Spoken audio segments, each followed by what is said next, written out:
Motif kami adalah membangkitkan ciri murid insan sejahtera dalam kalangan pelajar. Kamu bertiga telah terpilih sebagai penguji ciptaan simulasi terbaru kami. Simulasi diaktifkan?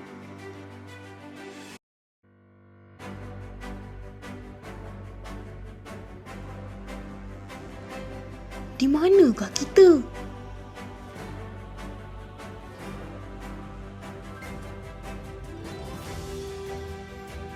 Tetapi tidak semudah itu. Mereka perlu menempuhi cabaran dalam simulasi ini.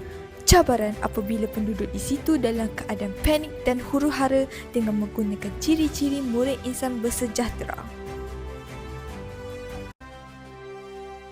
Bagaimanakah mereka akan menghadapi cabaran tersebut? Ke sini. Saya tahu di mana selamat.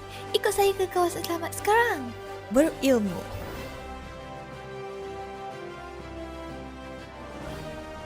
Alamak! Jabatan itu akan runtuh. Saya tidak akan membenarkan itu berlaku.